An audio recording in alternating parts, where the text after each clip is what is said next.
దేవుని నామానికి స్తోత్రం. ఈ ఛానల్ని ప్రతిరోజూ చూడటం ద్వారా మీరు ఒక సంవత్సరంలో బైబిల్ చదవవచ్చు. దయచేసి సబ్స్క్రైబ్ చేయండి. నేటి వేద ఆదికాండము భాగం 35వ అధ్యాయము.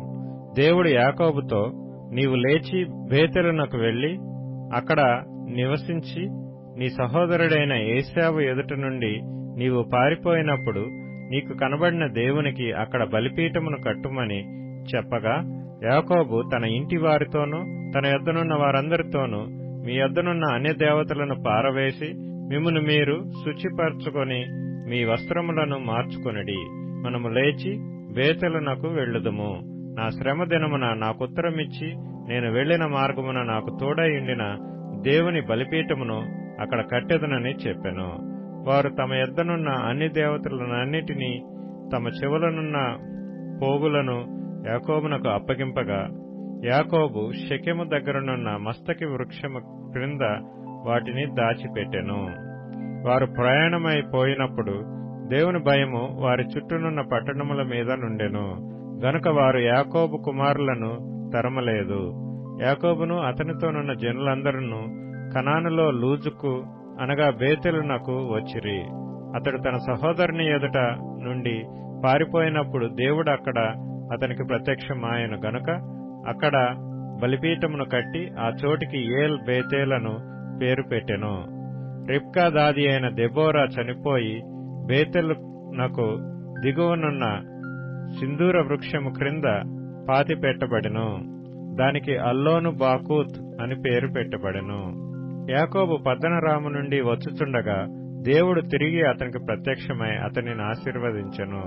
అప్పుడు దేవుడు అతనితో, నీ పేరు యాకోబు, ఇక మీదట నీ పేరు యాకోబు అనబడదు, నీ పేరు ఇశ్రాయేలు అని చెప్పి అతనికి ఇశ్రాయేలు అని పేరు పెట్టెను.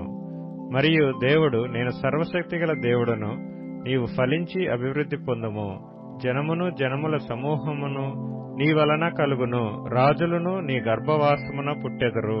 నేను అబ్రహామునకును ఇస్సాకునకును ఇచ్చిన దేశమును నీకిచ్చెదను, నీ తరువాత నీ సంతానమునకును ఈ దేశమునిచ్చెదనని అతనితో చెప్పెను. దేవుడు అతనితో మాట్లాడిన స్థలము నుండి పరమునకు వెళ్ళెను. ఆయన తనతో మాట్లాడిన చోట యాకోబు ఒక స్తంభము అనగా రాతి స్తంభము కట్టించి దానిమీద పానార్పణము చేసి నూనెయు దానిమీద పోసెను. తనతో దేవుడు మాట్లాడిన చోటికి యాకోబు బేతేలు అను పేరు పెట్టెను. వారు బేతేలు నుండి ప్రయాణమైపోయిరి. ఎఫ్రాతాకు వెళ్ళు మార్గములో మరికొంత దూరము ఉన్నప్పుడు రాహేలు ప్రసవించుచు ప్రసవ వేదనతో ప్రయాసపడెను. ఆమె ప్రసవము వలన ప్రయాసపడుచున్నప్పుడు మంత్రసాని ఆమెతో, భయపడకుము, ఇదియు నీకు కుమారుడగునని చెప్పెను. ఆమె మృతి పొందెను. ప్రాణము పోవుచుండగా ఆమె అతని పేరు బెనోని అనెను. అతని తండ్రి అతనికి బెన్యామీను అని పేరు పెట్టెను. అట్లు రాహేలు మృతి పొంది బెత్లెహేమను ఎఫ్రాతా మార్గమున పాతి పెట్టబడెను. యాకోబు ఆమె సమాధి మీద ఒక స్తంభము కట్టించెను. అది నేటి వరకు రాహేలు సమాధి స్తంభము. ఇశ్రాయేలు ప్రయాణమైపోయి మిగ్దల్ ఏదేరు కవతల తన గుడారము వేసెను. ఇశ్రాయేలు ఆ దేశములో నివసించుచున్నప్పుడు రూబేను వెళ్లి తన తండ్రి ఉపపత్ని అయిన బిల్హాతో శయనించెను. ఆ సంగతి ఇశ్రాయేలుకు వినబడెను. యాకోబు కుమారులు 12. యాకోబు జ్యేష్ఠ కుమారుడగు రూబేను, షిమ్యోను, లేవి, యూదా, ఇస్సాకారు, జెబూలూను వీరు లేయా కుమారులు. రాహేలు కుమారులు ఏసేపు, బెన్యామీను. రాహేలు దాసి అయిన బిల్హా కుమారులు దాను, నఫ్తాలి. లేయా దాసి అయిన జిల్ఫా కుమారులు గాదు, ఆషేరు. వీరు పద్దనరాములో యాకోబునకు పుట్టిన కుమారులు. అబ్రహామును ఇస్సాకును పరదేశులైయుండిన మమ్రేలో కిర్యతర్బాకు తన తండ్రి అయిన ఇస్సాకు నొద్దకు యాకోబు వచ్చెను. అదే హెబ్రోను. ఇస్సాకు బ్రతికిన దినములు 180 సంవత్సరములు. ఇస్సాకు కాలము నిండిన వృద్ధుడై ప్రాణము విడిచి మృతి పొంది తన పితరుల యొద్దకు చేర్చబడెను. అతని కుమారులైన ఏశావు, యాకోబులు అతన్ని పాతిపెట్టిరి. ఆదికాండము 36వ అధ్యాయము. ఎదోమను ఏశావు వంశావళి ఇదే. ఏశావు కనాను కుమార్తెలలో హిత్తీయుడైన ఏలోను కుమార్తెయగు ఆదాను, హివ్వీయుడైన సిబ్యోను కుమార్తెయగు అనా కుమార్తెయగు అహోలీబామాను ఇష్మాయేలు కుమార్తెయు నెబాయోతు సహోదరియు నైన బాసెమతును పెండ్లియాడెను. ఆదా ఏశావుకు ఎలీఫజును కనెను. బాసెమతు రగూయేలును కనెను. అహోలీబామ యూషును యాలామును కోరహును కనెను. కనాను దేశంలో ఏశావునకు పుట్టిన కుమారులు వీరే.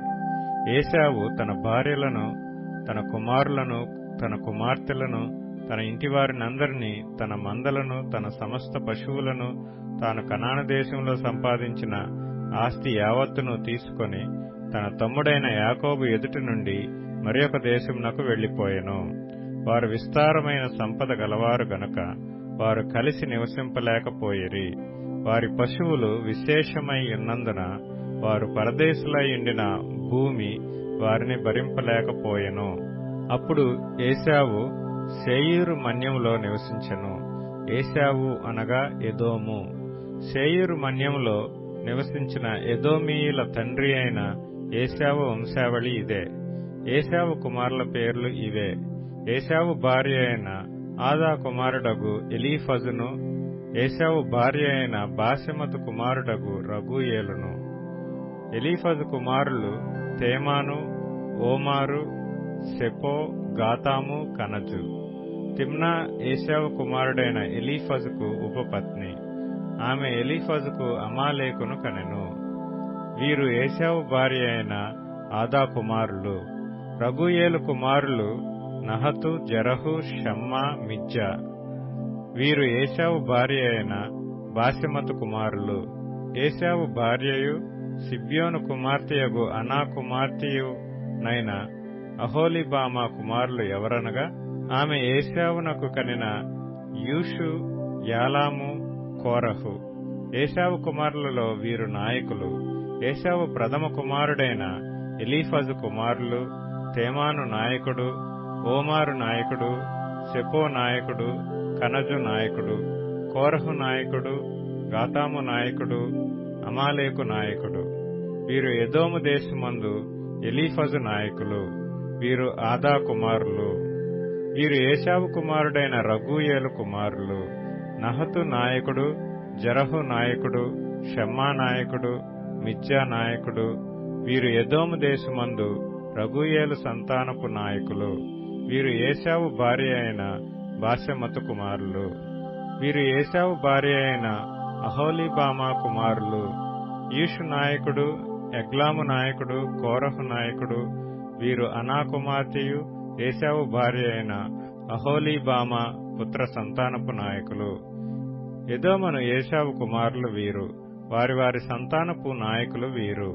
ఆ దేశ నివాసులైన హోరీయుడైన శేయూరు కుమారులు లోతాను, శోబాలు, సిబ్యోను, అనా. దిషోను, ఏసరు, దీషాను. వీరు ఎదోము దేశమందు శేయూరు పుత్రులైన హోరీయుల నాయకులు. లోతాను కుమారులు హోరీ, హేమీము. లోతాను సహోదరి తిమ్నా. శోబాలు కుమారులు అల్వాను, మానహదు, ఏబాలు, షషోవోనాము. సిబ్యోను కుమారులు అయ్యా, అనా. ఆ అనా తన తండ్రి అయిన సిబ్యోను గాడిదలను మేపుచుండి అరణ్యములో ఉష్ణదారులు కనుగొనినవాడు. అనా సంతానము దిషోను, అనా కుమార్తె అయిన అహోలీబామ. దిషోను కుమారులు హెమ్దాను, ఎష్బాను, ఇత్రాను, కెరాను. ఏసరు కుమారులు బిల్హాను, జవాను, అకాను. దీషాను కుమారులు ఊజు, అరాము. హోరీయుల నాయకులు లోతాను నాయకుడు, శోబాలు నాయకుడు, సిబ్యోను నాయకుడు, అనా నాయకుడు, దిషోను నాయకుడు, ఏసరు నాయకుడు, దీషాను నాయకుడు. శేయూరు దేశమందలి వారి నాయకుల చొప్పున వీరు హోరీయుల నాయకులు. మరియు ఏ రాజైనను ఇశ్రాయేలీయుల మీద రాజ్య పరిపాలన చేయక మునుపు ఎదోము దేశంలో రాజ్య పరిపాలన చేసిన రాజులెవరనగా బెయారు కుమారుడైన బెలా ఎదోములో రాజ్యపాలన చేసెను. అతని ఊరి పేరు దిన్హాబా. బెలా చనిపోయిన తరువాత బొస్రావాడైన జరహు కుమారుడగు యోబాబు అతనికి ప్రతిగా రాజాయెను. యోబాబు చనిపోయిన తరువాత తేమనీయుల దేశస్థుడైన హుషాము అతనికి ప్రతిగా రాజాయెను. హుషాము చనిపోయిన తరువాత మోయాబు దేశమందు మిద్యానును కొట్టివేసిన బదదు కుమారుడైన హదదు అతనికి ప్రతిగా రాజాయెను. అతని ఊరి పేరు అవీతు. హదదు చనిపోయిన తరువాత మశ్రేకా వాడైన షమ్లా అతనికి ప్రతిగా రాజాయెను. షమ్లా చనిపోయిన తరువాత నదీ తీరమందలి రహెబోతు వాడైన షాపూలు అతనికి ప్రతిగా రాజాయెను. షాపూలు చనిపోయిన తరువాత అక్బోరు కుమారుడైన బయల్హానాను అతనికి ప్రతిగా రాజాయెను. అక్బోరు కుమారుడైన బయల్హానాను చనిపోయిన తరువాత హదరు అతనికి ప్రతిగా రాజాయెను. అతని ఊరి పేరు పాయు. అతని భార్య పేరు మహేతబేలు. ఆమె మేజాహాబు కుమార్తె అయిన మత్రేదు కుమార్తె. మరియు వారి వారి వంశముల ప్రకారము వారి వారి స్థలములలో వారి వారి పేరుల చొప్పున ఏశావు సంతానపు నాయకుల పేరులేవనగా తిమ్నా నాయకుడు, అల్వా నాయకుడు, యతేతు నాయకుడు, అహోలీబామా నాయకుడు, ఏలా నాయకుడు, పీనోను నాయకుడు, కనజు నాయకుడు, తేమాను నాయకుడు, మిప్సారు నాయకుడు, మగ్దీయేలు నాయకుడు, ఈరాము నాయకుడు. వీరు తమ తమ స్వాస్థ్యమైన దేశమందు తమ తమ నివాస స్థలముల ప్రకారము ఎదోము నాయకులు. ఏశావు ఎదోమీయులకు మూలపురుషుడు.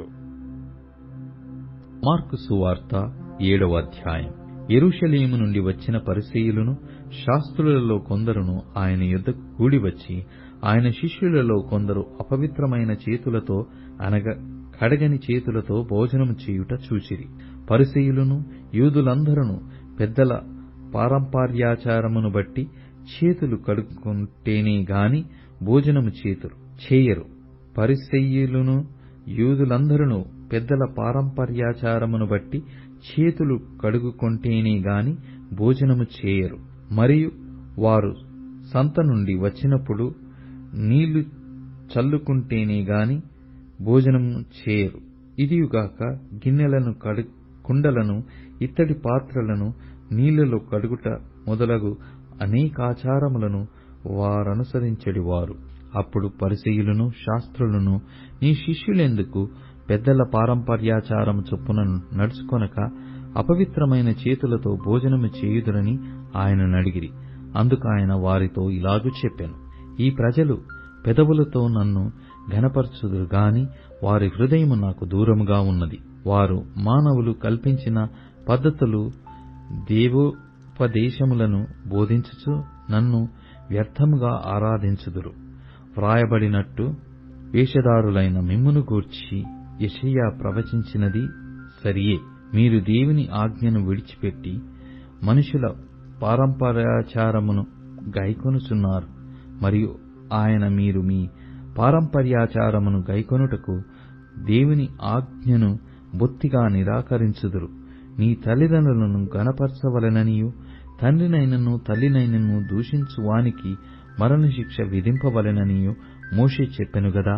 అయినను మీరు ఒకడు తన తండ్రినైనను తల్లినైనను చూచి నా వలన నీకు ప్రయోజనమే మగునది ఏదో అది కొర్బాను అనగా దేవార్పితమని చెప్పిన ఎడల తన తండ్రికైనను తల్లికైనను వానిని ఏమీ చేయనీయక మీరు నియమించిన మీ పారంపర్యాచారము వలన దేవుని వాక్యమును నిరర్థకము చేయుదురు. ఇటువంటివి అనేకములు మీరు చేయుదురని చెప్పెను. అప్పుడు ఆయన జనసమూహమును మరల తన యొద్దకు పిలిచి, మీరందరూ నా మాట విని గ్రహించుడి. వెలుపల నుండి లోపలికి పోయి మనుషుని అపవిత్రునిగా చేయగలుగునది ఏదియూ లేదు గాని లోపలి నుండి బయలు వెలునదే మనుషుని అపవిత్రునిగా చేయుననెను. ఆయన జనసమూహమును విడిచి ఇంటిలోనికి వచ్చినప్పుడు ఆయన శిష్యులు ఈ ఉపమానమును గూర్చి ఆయననడగగా ఆయన వారితో ఇట్లనెను, మీరును ఇంత అవివేకులయ్యున్నారా? వెలుపలి నుండి మనుషుని లోపలికి పోవునదేదియు వాని పవిత్రునిగా చేయజాలదని మీరు గ్రహింపకున్నారా? అది వాని హృదయములో ప్రవేశింపక కడుపులోని ప్రవేశించి బహిర్భూమిలో విడవబడును. ఇట్లు అది భోజన పదార్థములన్నిటినీ పవిత్రపరచును. మనుషుని లోపలి నుండి బయలువెళ్ళునది మనుషుని అపవిత్రపరచును. లోపలి నుండి అనగా మనుషుల హృదయములో నుండి దురాలోచనలను, జారత్వమును, దొంగతనములను, నరహత్యలను, వ్యభిచారములను, లోభములను, చెడుతనములను, కృత్రిమమును, కామవికారమును, మత్సరమును, దేవదూషణయు, అహంభావమును, అవివేకమును వచ్చును. ఈ చెడ్డవన్నీయు లోపలి నుండి బయలువెళ్ళి మనిషిని అపవిత్రపరచునని ఆయన చెప్పెను. ఆయన అక్కడి నుండి లేచి తూరు, సీదోనుల ప్రాంతములకు వెళ్లి ఒక ఇంట ప్రవేశించి ఆ సంగతి ఎవనికిని తెలియకుండవలెనని కోరెను గాని ఆయన మరుగైయుండలేకపోయెను. అపవిత్రాత్మ పట్టిన చిన్న కుమార్తె గల ఒక స్త్రీ ఆయనను గూర్చి విని వెంటనే వచ్చి ఆయన పాదముల మీద పడెను. ఆ స్త్రీ సురేఫినికై వంశమునందు పుట్టిన గ్రీసు దేశస్థురాలు. ఆమె తన కుమార్తెలో నుండి ఆ దయ్యమును వెళ్లగొట్టుమని ఆయనను వేడుకొనెను. ఆయన ఆమెను చూచి, పిల్లల మొదట తృప్తి పొందవలెను, పిల్లల రొట్టె తీసుకొని కుక్కపిల్లలకు వేయుట యుక్తము కాదనెను. అందుకామె, నిజమే ప్రభువా, అయితే కుక్కపిల్లలు కూడా బల్ల క్రింద ఉండి పిల్లలు పడవేయి రొట్టె ముక్కలు తినును గదా అని ఆయనతో చెప్పెను. అందుకాయన, ఈ మాట చెప్పినందున వెళ్ళుము, దయ్యము నీ కుమార్తెను వదిలిపోయినదని ఆమెతో చెప్పెను. ఆమె ఇంటికి వచ్చి తన కుమార్తె మంచం మీద పండుకొని యుండుటయు దయ్యము వదిలిపోయి యుండుటయు చూచెను. ఆయన మరలా తూరు ప్రాంతములు విడిచి సీదోను ద్వారా దెకపొలి ప్రాంతముల మీదుగా గలిలయ సముద్రమునొద్దకు వచ్చెను. అప్పుడు వారు చెవుడు గల నత్తివాని ఒకని ఆయన యొద్దకు తోడుకొని వచ్చి వాని మీద చేయి ఉంచుమని ఆయనను వేడుకొని, సమూహములో నుండి ఆయన వానిని ఏకాంతమునకు తోడుకొనిపోయి వాని చెవులలో తన వేళ్లు పెట్టి ఉమ్మివేసి వాని నాలుక ముట్టి ఆకాశము వైపు కన్నులెత్తి నిట్టూర్పు విడిచి ఎఫ్ఫత్తా అని వానితో చెప్పాను. ఆ మాటకు తెరవమని అర్థము. అంతట వాని చెవులు తెరవబడెను. వాని నాలుక నరము సడలి వాడు తేటగా మాటలాడుచుండెను. అప్పుడాయన ఇది ఎవనితోనూ చెప్పవద్దని వారికాజ్ఞాపించెను. అయితే ఆయన చెప్పవద్దని వారికాజ్ఞాపించిన కొలది వారు మరి ఎక్కువగా దాని ప్రసిద్ధము చేయుచు, ఈయన సమస్తమును బాగుగా చేసియున్నాడు, చెవిటివారు వినున్నట్లుగాను మూగవారు మాట్లాడునట్లుగాను చేయుచున్నాడని చెప్పుకొని అపరిమితముగా ఆశ్చర్యపడిరి. ఆ దినములలో మరి ఒకసారి బహుజనులు కూడిరాగా వారికి తిననేమియూ లేనందున యేసు తన శిష్యులను తన యొద్దకు పిలిచి, జనులు నేటికి 3 దినముల నుండి నా యొద్దనున్నారు. వారికి తిననేమియూ లేనందున నేను వారి మీద కనికరపడుచున్నాను. నేను వారిని ఉపవాసముతో తమ ఇండ్లకు పంపివేసిన ఎడల మార్గములో మూర్ఛపోవుదురు. వారిలో కొందరు దూరము నుండి వచ్చియున్నారని వారితో చెప్పెను. అందుకాయన శిష్యులు, ఈ అరణ్య ప్రదేశములో ఒకడెక్కడ నుండి రొట్టెలు తెచ్చి వీరిని తృప్తిపరచగలడని ఆయననడిగిరి. ఆయన, మీ యొద్ద ఎన్ని రొట్టెలున్నవని వారినడగగా వారు 7 అనిరి. అప్పుడు ఆయన నేల మీద కూర్చుండుడని జనులకాజ్ఞాపించి ఆ 7 రొట్టెలు పట్టుకొని కృతజ్ఞతాస్తుతులు చెల్లించి విరిచి వడ్డించుటకై తన శిష్యులకిచ్చెను. వారు జనసమూహమునకు వడ్డించిరి.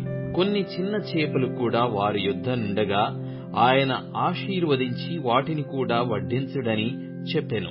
వారు భోజనము చేసి తృప్తి పొందిన మీదట మిగిలిన ముక్కలు 7 గంపల నిండా ఎత్తిరి. భోజనము చేసిన వారు ఇంచుమించు 4000 మంది. వారిని పంపివేసిన వెంటనే ఆయన తన శిష్యులతో కూడా దోణి ఎక్కి దల్మానుతా ప్రాంతములకు వచ్చెను. అంతటా పరిసయ్యులు వచ్చి ఆయనను శోధించుచు ఆకాశము నుండి ఒక సూచక క్రియను చూపమని ఆయననడిగి ఆయనతో తర్కింపసాగిరి. ఆయన ఆత్మయందు పెద్ద నిట్టూర్పు విడిచి, ఈ తరము వారు ఎందుకు సూచక క్రియ నడుగుచున్నారు? ఈ తరమునకు ఏ సూచక క్రియయు ననుగ్రహింపబడదని నిశ్చయముగా మీతో చెప్పుచున్నానని చెప్పి వారిని విడిచి మరల దోణి ఎక్కి అద్దరికి పోయెను. వారు తినుటకు రొట్టెలు తెచ్చుటకు మరిచిరి. దోణిలో వారి యొద్ద ఒక్క రొట్టె తప్ప మరేమీయూ లేకపోయెను. ఆయన చూచుకొనుడి, పరిసయ్యులు పులిసిన పిండిని గూర్చియు హేరోదు పులిసిన పిండిని గూర్చియు జాగ్రత్తపడుడని వారిని హెచ్చరింపగా, వారు తమ యొద్ద రొట్టెలు లేవేయని తమలో తాము ఆలోచించుకొనిరి. యేసు అది ఎరిగి, మన యొద్ద రొట్టెలు లేవేయని మీరెందుకు ఆలోచించుకొనుచున్నారు? మీరింకనూ గ్రహింపలేదా? వివేచింపలేదా? మీరు కఠిన హృదయము గలవారై ఉన్నారా? మీరు కన్నులుండియు చూడరా? చెవులుండియు వినరా? జ్ఞాపకము చేసుకొనరా? నేను ఆ 5,000 మందికి 5 రొట్టెలు విరిచి పంచిపెట్టినప్పుడు మీరు ముక్కలు ఎన్ని గంపల నిండా ఎత్తితిరని వారినడిగాను. వారు 12 అని ఆయనతో చెప్పిరి. ఆ 4,000 మందికి 7 రొట్టెలు నేను విరిచి పంచిపెట్టినప్పుడు ముక్కలు ఎన్ని గంపల నిండా ఎత్తితిరని ఆయనను అడగగా, వారు 7 అనిరి. అందుకాయన, మీరింకనూ గ్రహింపకున్నారా అని అనెను. అంతలో వారు బెత్సయిదాకు వచ్చిరి. అప్పుడు అక్కడి వారు ఆయన యొద్దకు ఒక గ్రుడ్డివాని తోడుకొని వచ్చి వాని ముట్టవలెనని ఆయనను వేడుకొనిరి. ఆయన ఆ గ్రుడ్డివాని చేయి పట్టుకొని ఊరి వెలుపలికి తోడుకొని పోయి వాని కనుల మీద ఉమ్మివేసి వాని మీద చేతులుంచి, నీకేమైనను కనబడుచున్నదా అని వానినడగగా, వాడు కన్నులెత్తి, మనుష్యులు నాకు కనబడుచున్నారు, వారు చెట్ల వలె నుండి నడుచుచున్నట్లుగా నాకు కనబడుచున్నారనెను. అంతటా ఆయన మరలా తన చేతులు వాని కన్నుల మీద నుంచగా, వాడు తేరి చూచి కుదుర్చబడి సమస్తమును తేటగా చూడసాగెను. అప్పుడు యేసు, నీవు ఊరిలోనికి వెళ్ళవద్దని చెప్పి వాని ఇంటికి వానిని పంపివేసెను. యేసు తన శిష్యులతో ఫిలిప్పుదైన కైసరయతో చేరిన గ్రామములకు బయలుదేరెను. మార్గములో నుండగా, నేను ఎవడనని జనులు చెప్పుకొనుచున్నారని తన శిష్యులను అడిగెను. అందుకు వారు, కొందరు బాప్తిస్మమిచ్చు యోహాను అనియు, కొందరు ఏలియా అనియు, మరికొందరు ప్రవక్తలలో ఒకడనియు చెప్పుకొనుచున్నారనిరి. అందుకాయన, మీరైతే నేను ఎవడని చెప్పుచున్నారని వారినడగగా, పేతురు, నీవు క్రీస్తువని ఆయనతో చెప్పెను. అప్పుడు తన్ను గూర్చిన ఈ సంగతి ఎవనితోనూ చెప్పవద్దని ఆయన వారికి ఖండితముగా చెప్పెను. మరియు మనుష్య కుమారుడు అనేక హింసలు పొంది పెద్దల చేతను ప్రధాన యాజకుల చేతను శాస్త్రుల చేతను ఉపేక్షింపబడి చంపబడి 3 దినములైన తరువాత లేచుట అగత్యమని ఆయన వారికి బోధింపనారంభించెను. ఆయన ఈ మాట బహిరంగముగా చెప్పెను. పేతురు ఆయన చేయి పట్టుకొని ఆయనను గద్దింపసాగెను. అందుకాయన తన శిష్యుల వైపు తిరిగి వారిని చూచి, సాతానా, నా వెనుకకు పొమ్ము, నీవు మనుష్యుల సంగతులను మనస్కరించుచున్నావు గాని దేవుని సంగతులను మనస్కరింపకున్నావని పేతురును గద్దించెను. అంతటా ఆయన తన శిష్యులను జనసమూహమును తన యొద్దకు పిలిచి, నన్ను వెంబడింపగోరువాడు తన్ను తాను ఉపేక్షించుకొని తన శిలువ ఎత్తుకొని నన్ను వెంబడింపవలెను. తన ప్రాణమును రక్షించుకొనగోరువాడు దాని పోగొట్టుకొనును. నా నిమిత్తమును సువార్త నిమిత్తమును తన ప్రాణమును పోగొట్టుకొనువాడు దాని రక్షించుకొనును. ఒకడు సర్వలోకమును సంపాదించుకొని తన ప్రాణమును పోగొట్టుకొనుట వానికి ఏమి ప్రయోజనము? మనుష్యుడు తన ప్రాణమునకు ప్రతిగా ఏమి ఇయ్యగలుగును? వ్యభిచారమును పాపమును చేయు ఈ తరము వారిలో నన్ను గూర్చియు నా మాటలను గూర్చియు సిగ్గుపడువాడెవడో వానిని గూర్చి మనుష్య కుమారుడు తన తండ్రి మహిమగలవాడై పరిశుద్ధ దూతలతో కూడా వచ్చునప్పుడు సిగ్గుపడునని చెప్పెను. కీర్తనల గ్రంథం 18వ కీర్తన. యెహోవా నా బలమా, నేను నిన్ను ప్రేమించుచున్నాను. యెహోవా నా శైలము, నా కోట, నన్ను రక్షించువాడు, నా కేడము, నా రక్షణ శృంగము, నా ఉన్నత దుర్గము, నా దేవుడు, నేను ఆశ్రయించియున్న నా దుర్గము. కీర్తనీయుడైన యెహోవాకు నేను మొర్రపెట్టగా ఆయన నా శత్రువుల చేతిలో నుండి నన్ను రక్షించును. మరణపాశములు నన్ను చుట్టుకొనగను, భక్తిహీనులు వరద పొరులు వలె నా మీద పడి బెదరింపగను, పాతాళపు పాశములు నన్ను అరికట్టగను, మరణపు ఉరులు నన్ను ఆవరింపగను. నా శ్రమలో నేను యెహోవాకు మొర్రపెట్టి తిని, నా దేవునికి ప్రార్థన చేసి తిని. ఆయన తన ఆలయములో ఆలకించి నా ప్రార్థనను అంగీకరించెను. నా మొర్ర ఆయన సన్నిధిని చేరి ఆయన చెవుల జొచ్చెను. అప్పుడు భూమి కంపించి అదిరెను, పర్వతముల పునాదులు వణికెను. ఆయన కోపింపగా అవి కంపించెను. ఆయన నాసికారంధ్రముల నుండి పొగ పుట్టెను. ఆయన నోటి నుండి అగ్ని వచ్చి దహించెను. నిప్పు కణములు రాజబెట్టెను. మేఘములను వంచి ఆయన వచ్చెను. ఆయన పాదముల క్రింద గాఢాంధకారము కమ్మియుండెను. కెరూబు మీద ఎక్కి ఆయన ఎగిరి వచ్చెను. గాలి రెక్కల మీద ప్రత్యక్షమాయెను. గుడారము వలె అంధకారము తన చుట్టూ వ్యాపింపజేసెను. జలాంధకారమును ఆకాశ మేఘములను తనకు మాటుగా చేసుకొనెను. ఆయన సన్నిధి కాంతిలో నుండి మేఘములను వడగండ్లును మండుచున్న నిప్పులను దాటిపోయెను. యెహోవా ఆకాశమందు గర్జన చేసెను. సర్వోన్నతుడు తన ఉరుము ధ్వని పుట్టించెను. వడగండ్లను మండుచున్న నిప్పులను రాలెను. ఆయన తన బాణములు ప్రయోగించి శత్రువులను చెదరగొట్టెను. మెరుపులు మెండుగా మెరిపించి వారిని ఊడగొట్టెను. యెహోవా, నీ నాసికారంధ్రముల ఊపిరిని నీవు వడిగా విడువగా, నీ గద్దింపునకు ప్రవాహముల అడుగు భాగములు కనబడెను. భూమి పునాదులు బయలుపడెను. ఉన్నత స్థలము నుండి చెయ్యి చాపి ఆయన నన్ను పట్టుకొనెను. నన్ను పట్టుకొని మహాజలరాశులలో నుండి తీసెను. బలవంతులగు పగవారు నన్ను ద్వేషించువారు నాకంటే బలిష్ఠులయ్యుండగా వారి వశము నుండి ఆయన నన్ను రక్షించెను. ఆపత్కాలమందు వారు నా మీదికి రాగా యెహోవా నన్ను ఆదుకొనెను. విశాలమైన స్థలమునకు ఆయన నన్ను తోడుకొని వచ్చెను. నేను ఆయనకు ఇష్టుడను గనక ఆయన నన్ను తప్పించెను. నా నీతిని బట్టి యెహోవా నాకు ప్రతిఫలమిచ్చెను. నా నిర్దోషత్వమును బట్టి నాకు ప్రతిఫలమిచ్చెను. యెహోవా మార్గములను నేను అనుసరించుచున్నాను. భక్తిహీనుడనై నేను నా దేవుని విడిచిన వాడను కాను. ఆయన న్యాయవిధులన్నిటినీ నేను లక్ష్యపెట్టుచున్నాను. ఆయన కట్టడలను త్రోసివేసిన వాడను కాను. దోషక్రియలు నేను చెయ్యనొల్లకుంటిని. ఆయన దృష్టికి నేను యథార్థుడనైతిని. కావున యెహోవా నేను నిర్దోషిగా నుండట చూచి తన దృష్టికి కనబడిన నా చేతుల నిర్దోషత్వమును బట్టి నాకు ప్రతిఫలమిచ్చెను. దయగలవారి ఎడల నీవు దయ చూపించుదువు. యథార్థవంతుల ఎడల యథార్థవంతుడుగా నుందువు. సద్భావము గల వారి ఎడల నీవు సద్భావము చూపుదువు. మూర్ఖుల ఎడల నీవు వికటముగా నుందువు. శ్రమపడు వారిని నీవు రక్షించెదవు. గర్విష్ఠులకు విరోధివై వారిని అణిచివేసెదవు. నా దీపము వెలిగించువాడవు నీవే. నా దేవుడైన యెహోవా చీకటిని నాకు వెలుగుగా చేయును. నీ సహాయము వలన నేను సైన్యమును జయింతును.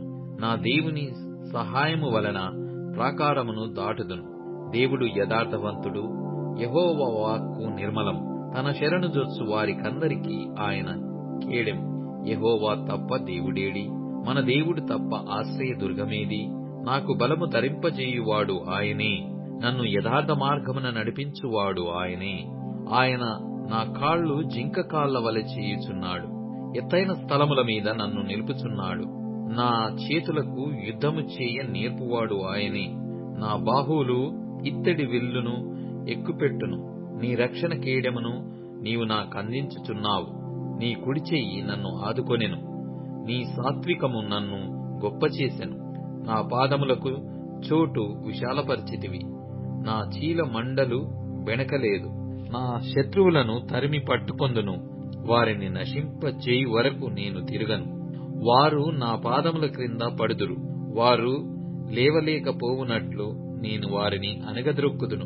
యుద్ధమునకు నీవు నన్ను బలము ధరింపజేసితివి. నా మీదికి లేచిన వారిని నా క్రింద అణిచివేసితివి. నా శత్రువులను వెనుకకు నీవు మళ్ళా చేసితివి. నన్ను ద్వేషించు వారిని నేను నిర్మూలము చేసి తిని. వారు మొర్రపెట్టిరి గాని రక్షించువాడు లేకపోయెను. యెహోవాకు వారు మొర్రపెట్టుదురు గాని ఆయన వారికి ఉత్తరమియ్యకుండును. అప్పుడు గాలికి ఎగురు ధూళివలె నేను వారిని పొడిగా కొట్టి తిని. వీధుల పెంటను ఒకడు పారబోయినట్లు నేను వారిని పారబోసి తిని. ప్రజలు చేయు కలహములలో పడకుండా నీవు నన్ను విడిపించితివి. నన్ను అన్యజనులకు అధికారిగా చేసితివి. నేను ఎరగని ప్రజలు నన్ను సేవించెదరు. నా మాట చెవిని పడగానే వారు నాకు విధేయులగుదురు. అన్యులు నాకు లోబడినట్లు నటించుదురు.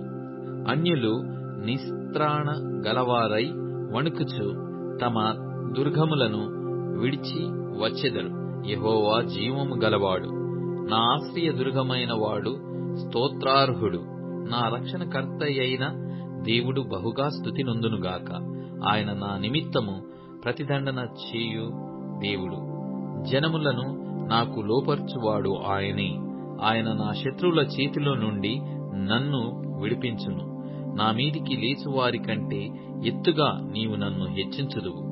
బలాత్కారము చేయు మనుష్యుల చేతిలో నుండి నీవు నన్ను విడిపించుదువు. అందువలన యెహోవా, అన్యజనులలో నేను నిన్ను ఘనపరిచెదను. నీ నామ కీర్తన గానము చేసెదను. నీవు నియమించిన రాజునకు గొప్ప రక్షణ కలుగు చేయువాడవు. అభిషేకించిన దావీదునకును అతని సంతానమునకును నిత్యము కనికరము చూపువాడవు.